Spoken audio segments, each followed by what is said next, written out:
later in the day than I usually do, or when I'm eating, my stomach doesn't hurt as bad, or whatever. There's so many ways that the CBDA specifically can help you. And so I always just encourage people to learn more about it and to critically think about the way that the plant is handled and why that's important in how it affects your body. And so that's usually the type of conversations that I have with them.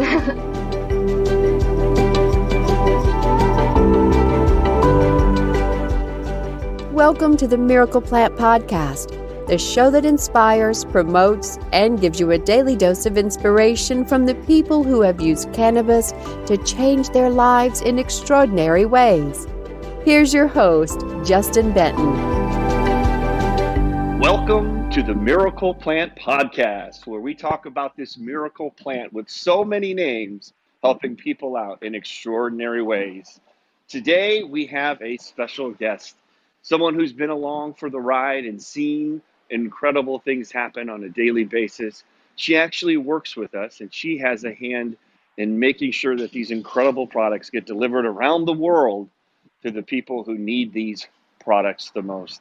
Mary Moir, how are you? Welcome to the Miracle Plant Podcast. How are you doing? I'm doing great. Glad to be on the podcast finally. I've heard you recording, I don't know how many of these now. And I thought, you know what? It's my turn. Absolutely. I know you're a podcaster to be as well, so it's fun to get on these podcasts and see how they work. And they're not as hard as they seem, and the hardest thing is usually just the consistency of doing it every week. But we're so happy to have you here. I know that you literally have had a hand in helping our products get delivered around the world.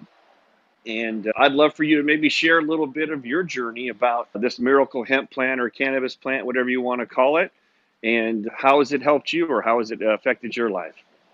Yeah, definitely. So I have been working with 101 CBD for almost 2 years now, and I love what I do. I love being a part of this company. And before this, I was working in an office setting and hated my job. And my whole life, I suffered with migraines pretty bad, going back to when I was in high school. And during that time, I didn't know a whole lot about how bad things like Tylenol and Excedrin and stuff like that really are for your body. And I remember taking a lot of specifically Tylenol, like extra strength Tylenol, to deal with all the migraines that I was getting. And when I was working at my office job, all of the stress migraines I was having got pretty severe. I was in pain usually 5 days a week. And by that point, I didn't want to continue taking the over-the-counter Excedrin, things like that to deal with it. So I usually would just suffer through my day at my office job. And then when I would get home, I would smoke weed or I would take edibles or whatever to deal with all of the pain that I was in. I used to get really bad tension in all of the muscles in my back and in my neck, and it was pretty bad. And then I finally realized that I hated that job enough that I really wanted to leave. And thankfully, I got the opportunity to work here. And after I started taking I think the first product I ever took was Alleviate Citrus. And I noticed almost immediately that it was helping me so much with the pain throughout the day of constantly waking up with a migraine. If you are a migraine sufferer, that's like first thing in the morning before you even open your eyes and your head's pounding and you're like, oh, great, it's going to be a bad day. But pretty much immediately after I started taking the Alleviate, I noticed that I was able to deal with the pain throughout the day, and I consistently would take it 2 to 3 times a day. I was going full droppers because that's what I felt like I needed at the time. And now I've gotten to the point where I actually don't remember the last time I've had a migraine. It's probably been over a year now since I had a full-on migraine. And I noticed the more I took it, the less severe they were, and then the less often that they happened.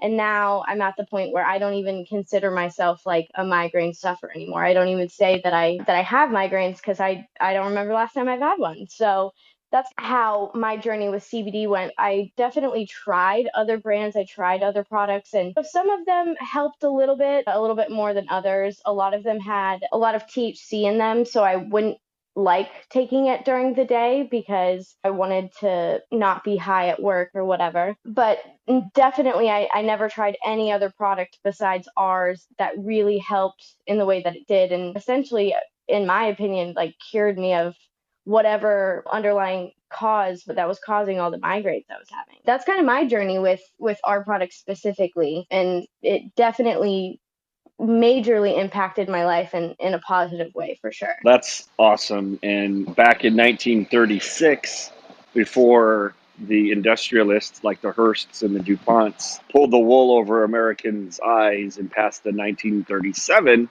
Marijuana with an H Tax Act, like 2.3 million prescriptions were written by doctors. And the American Medical Association went to Congress after they passed that horrendous bill and said, "What are you guys doing? We're using this on a daily basis to help our patients." And one of the main reasons was migraines.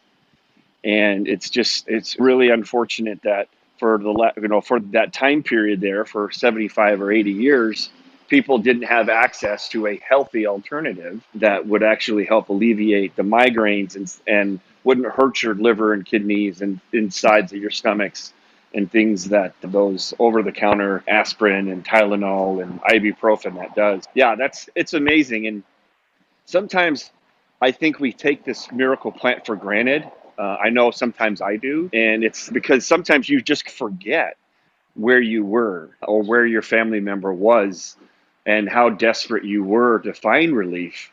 And because now you're just living your life. And if you get a headache or you're not feeling so well, you just take a bunch of, of our products or a whole plant product and you get relief. And so, yeah, it's crazy to think that you were living with migraines on a daily basis and now you aren't. That in and of itself should be on billboards and commercials and you sitting next to Oprah and people like, "Oh my God, we found something that you can take that helps get rid of debilitating migraines and it's good for you as well." But for some reason, we're just not quite there. So I guess we're just going to have to keep having these conversations on podcasts and on Clubhouse. We're actually doing this podcast live on Clubhouse for fun. And anywho, but yeah, thanks for sharing that story. And of course, it's just a blessing to you and to all of us that we've had this miracle plant intervene in our lives and be such a positive impact. And now that you really are running the back end of the organization, and you've heard and seen a lot. Or there's some favorite stories from either your friends or family, or from some of our clients you've seen over the years that kind of stand out to you, as far as when you really, maybe some of the earlier ones when it really started to click, like, holy cow, this is really something here. This isn't just your regular CBD oil for little aches and pains. This stuff's really making an impact. Yeah, definitely. Besides my own experience with it, it's funny to say, but it's hard to remember because there's so many of them. Like it happens so often that we hear stories about people who were in so much pain for years and years, or people who suffered with insomnia for years, who started taking our product and suddenly they have like their life back again. But probably one of my favorite stories is it's I happened fairly recently. I'm not going to share her name obviously, but there was a family member purchased it for their mother who had some type of cancer, that she had tumors, and she was taking, I believe, the 3200. She was taking the highest dose that she could, obviously. And they sent us an email, I think, after a few months of her taking the product, and she had gone back to her doctor and gotten the scans or whatever. And the only thing that she had changed in the time that she had previously gotten the scans was that she started taking our product. And when they got the scans back, her tumors had shrunk in size by almost like half, I think he said. And the doctor was like, "I don't know what you're doing, but whatever you're doing, keep it up." And I hear stories like that all the time, but that was one of those things that, you're right, we do take it for granted. I definitely take it for granted, having such close access to such an amazing product that I will go a while without taking it, and then I take it again. I'm like, oh God, it works so well. And so when I hear stories like that so often, it just, that one stuck with me because sometimes I forget how life changing it can be for people, and life changing it is for most people that end up taking it. But that one really hit home because I was like, wow, how amazing it is to be able to work here and to be helping other people find relief from illnesses or pain that they've been in their whole life, or to give them hope that they can still continue to have a life, and that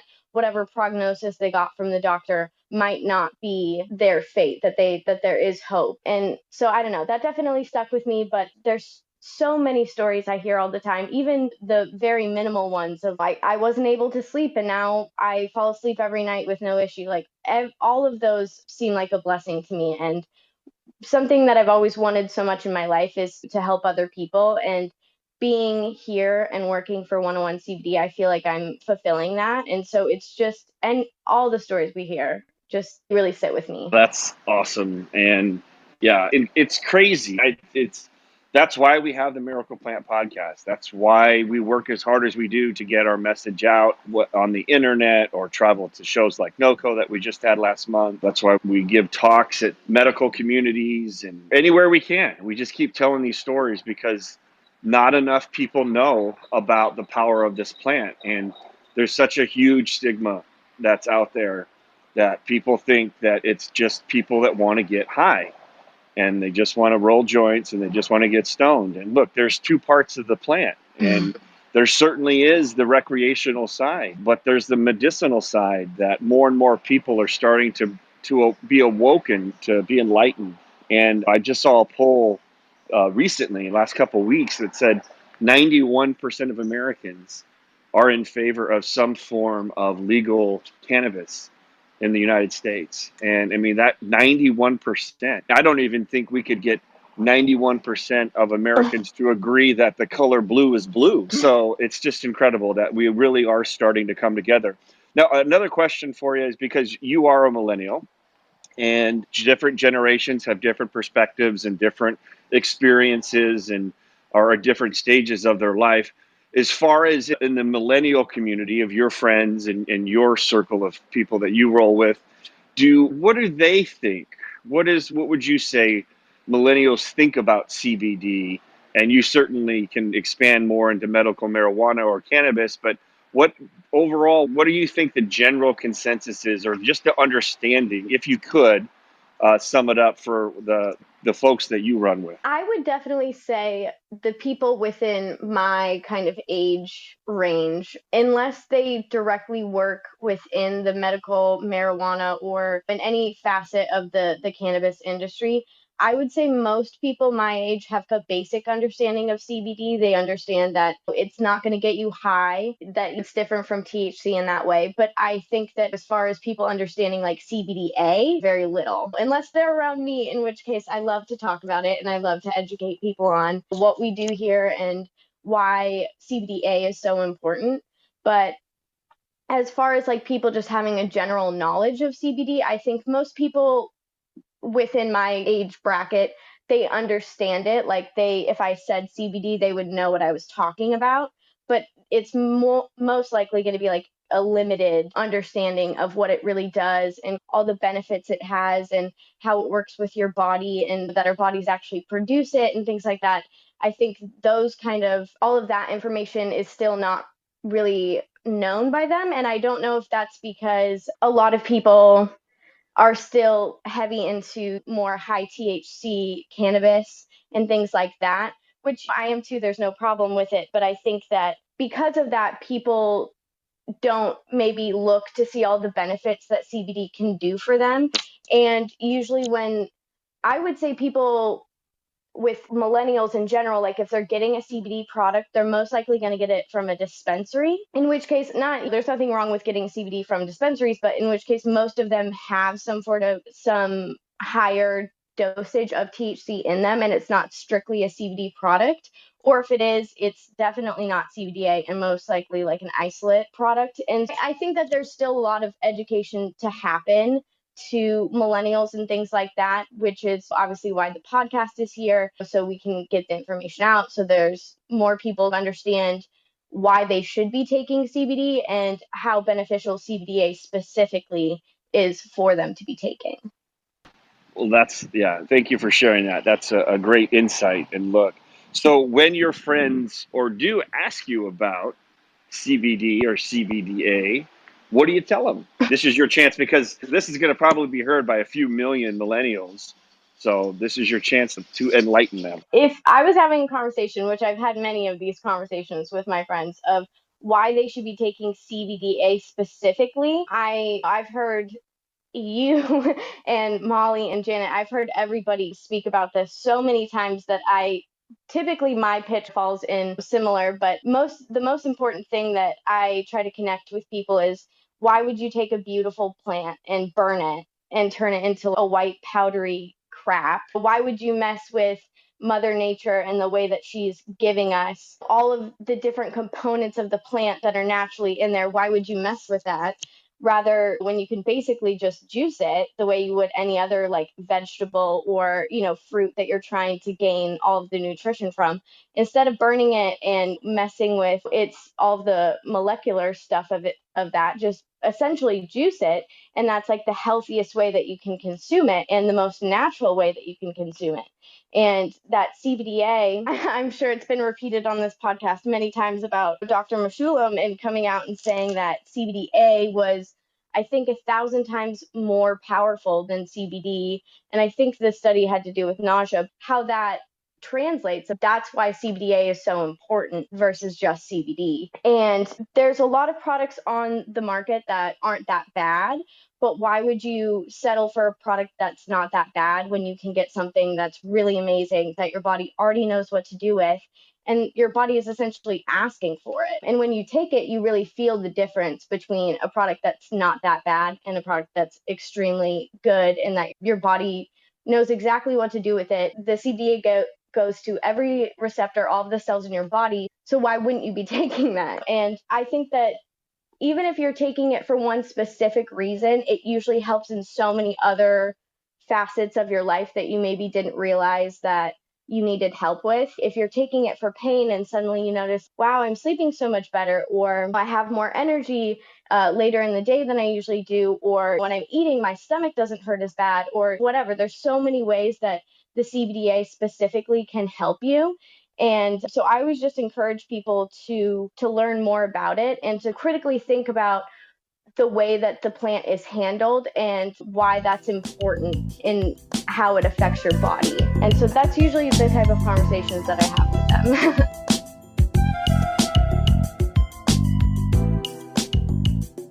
We were talking about dispensaries, and I'm on the California Hemp Council with Patrick Goggin out here, and we had a big call yesterday, and we're putting into law legislation and things like that we can pass. And there's a couple sticking points that we're having some issues with. And the cannabis community is really our biggest obstacle. And they're trying to introduce legislation that would tax hemp the same way they do with cannabis, 40%.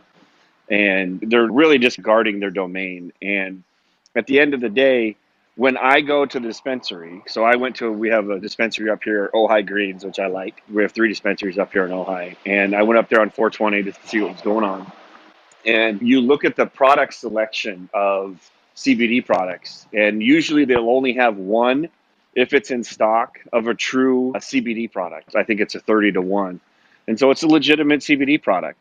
And that product's not always on the shelves. I didn't see it last time I went up there. And so what are the people who are reading these articles and blogs and seeing these amazing stories on Netflix or documentaries, when they're looking for some type of relief for pain or anxiety or sleep, they're getting likely at least a 1-to-1 ratio of THC to CBD. And for people who are 50 years or plus, they're not interested in getting high. They're interested in getting healthy. They're interested in getting pain relief or stress relief or better sleep at night or a specific health ailment like an autoimmune disease.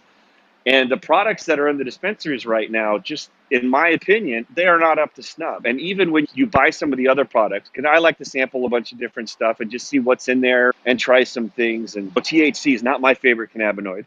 I do like THCA, but I will try a couple of different products. And it doesn't say on there in a lot of cases if it's full spectrum.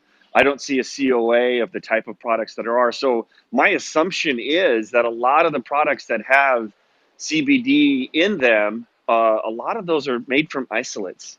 And look, we all know the isolate model pretty much proved itself to be inadequate at best when you look at the pharmaceutical model. I'm certainly working with the California Hemp Council and legislation to figure out ways to get our hemp-derived CBD products into the dispensaries out here in California so that there is a great product for people that are just looking for the healthy benefits of the plant without the high. So I'm glad that you bring that up. And is that something that rings true with you as well? I know you've frequented a couple of different dispensaries out here in Ventura County. Are you seeing some quality CBD products when you go to the dispensaries? Yeah, I definitely don't frequent the dispensaries as often as I used to for no particular reason. But when I was going to the dispensary, and that's when I was working at my office job and I was first trying to get into CBD to help with all of the pain that I was in, I was going to the dispensaries in Port Hueneme actually to find a CBD product that I could take during the day that would help with the pain. And at that point, I was not super knowledgeable about CBD. So when I went in, I really wasn't like, I didn't know what I was looking for. I didn't understand the ratios. I didn't know. And I have been an active cannabis user pretty much since my teenage years, but I still wasn't super educated about what was going to help me or what I needed. And my experience with going to the dispensary and getting a CBD product was the bud tender that was helping me was also not super knowledgeable about how to use the CBD products more to help with pain versus people who are just trying to get high. And there's nothing wrong with that. I have no issue with that. But there is a difference between, hey, I'm really struggling with something and I need a product to help me and I need to be able to be functional during the day. And I think I ended up getting, the first time I went, I think I ended up getting like a 4-to-1, which it's not too much THC, but I was having to take so much of it to get the relief from all the pain that I was in that I ended up not being able to use that product during the day, which is what I sought it out for because I was getting too high at work. And there's nothing wrong with being high, but I just didn't want to be high at work. And so that has been my experience. And after I think I used the end of that bottle. I couldn't even tell you what brand it was at this point. But after that, I didn't even try to go back to the dispensary to find a new one because I just chalked it up to this isn't going to work. I can't be high like this during work. So I'm just going to suffer through the day. And then when I get home, I'll just pound my edibles or whatever so I can get enough relief to fall asleep at least. And so unfortunately, I feel like that's a common reality for people who don't know what they're looking for. They don't know what they need, but they know that they're in pain or they can't sleep or they need help with something. And so they go into these dispensaries thinking that this is the only place that I can get a CBD product to help. And I think that there's a general lack of knowledge and education among dispensaries in regards to the benefits of CBD specifically and CBD alone, not for recreational THC to have a good time. And so I do feel bad when I think about these sweet little old ladies that are going in that just need something to help them sleep or to help with arthritis or something like that. And unfortunately, they might get sent home with something that has high THC and then they have a bad experience or whatever. And then they just chalk it up to, okay, CBD is not going to help me. I don't want to get high. And then they never try it again because I know that I also had that. I almost had that experience until I tried our product. And I think that's unfortunately a reality for a lot of people. And they just don't know where to look to get the right kind of product that they need. Agreed. And that's definitely one of the biggest reasons for me to continue to pursue what is the best way to get our products into dispensaries because there's such a huge gap for just quality whole plant cannabis products that aren't going to get you high. and it's a huge gap. And so I'm going to continue to go in there, and once we get all the regulations figured out here in California, to make sure that our products are there, if for no other reason, so we can go in there and educate bud tenders. Some places are better than others, but as a whole, I think the experience that you had is probably pretty much par for the course. Before we wrap up, I do want to bring up, you had a funny story if you wanted to tell it. I said earlier that I wasn't the biggest THC Delta 9 fan. It's not my favorite cannabinoid. I love all the cannabinoids, but it's not my personal favorite. I do love CBDA. That's my personal favorite. But I said I'd like THCA. And for those that probably don't even know what that means, I know you had a conversation with a bud tender not too long ago about THCA and all of those kinds of funny things. And he was a bud tender. Yeah. And so if you could share that story as we're wrapping up, I think that would be a good story to share based on what we've been talking about. Yeah. So yeah, it was probably about a year ago. I remember coming to work and telling you specifically right after this happened, but he was a friend of my roommate or whatever, and he was a bud tender, and he was over one night, and he was saying something about, I don't know, he like made a joke about, I think, snorting weed or something, and then he had mentioned something about, oh, if I ate this, like I would get so high or something. And I was like, what are you talking about? No, you wouldn't. That's not how this works. That's not how any of this works. And you're a bud tender. What are you talking about? And he was trying to totally mansplain to me that if he ate this big nug, he would get so high and all of this stuff. And I was sitting there and I was like, no, that's literally the reason that people you either set it on fire or you like burn it down to wax, you burn the cart, like you have to convert the THCA, like you have to decarboxylate it into THC, and that's what gets you high. THCA doesn't get you high, THC does. And THCA turns into THC by decarboxylating it. So you eating that random nug is not going to get you high. And him and I went back and forth for I don't even know how long. And he was so adamant that he was right. He was totally just, you don't know what you're talking about, all this stuff. And I was like, sir, this is literally your job. Like, you are literally a bud tender. I feel bad for everybody who has to go in and get information from you because you don't even know what you're talking about. And so we had this whole conversation. He wasn't going to let it go. So I was like, all right, whatever. Believe what you want to believe. And then I think a few months passed or whatever, and I saw him, and then we had the conversation again, and he finally admitted, he was like, yeah, you know what, you're right. That I can't get high from eating just weed, that you have to decarboxylate it. And I was like, yeah, thank you. I knew that I was right. But yeah, so that's the scary part of the unfortunate reality of people going in looking to get information from bud tenders is you really just don't know who actually knows what they're talking about and who doesn't. But yeah, that is quite a funny story. But I remember coming in and telling you all about that and just being like, oh my God, I couldn't believe that he really thought that he was right.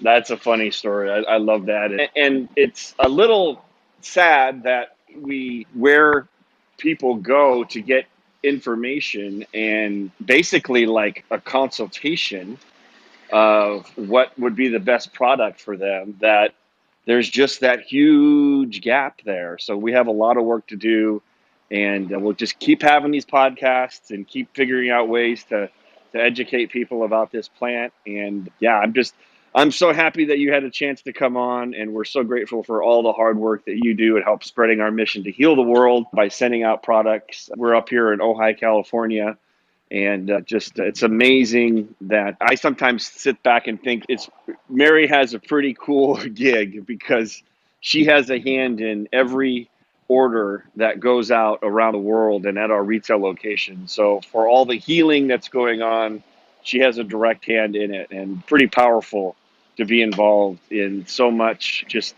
incredible stories like the ones you've heard here today. And we look forward to really taking this to the next level as the world is opening back up and everything's coming back online again. So we just wanted to say thank you so much for everything that you've done to help spread the mission. Thank you for coming on the Miracle Plant podcast. And any final parting shots or comments before we go? I'm just very grateful to be here, very grateful to be on the podcast. Working with 101 has absolutely changed my life in a lot of positive ways. And I'm really looking forward to continuing to help spread the healing across the world and getting our products in the hands of people who really need them. Awesome. Thanks for joining us, and thank you for listening, everybody. And thanks for Dan, who is producing the show on Clubhouse for us. And be sure to tune in next week where we have these thought-provoking, insightful conversations about this miracle plant. So thank you, everybody, for coming, and we'll see you next week. Take care, everybody.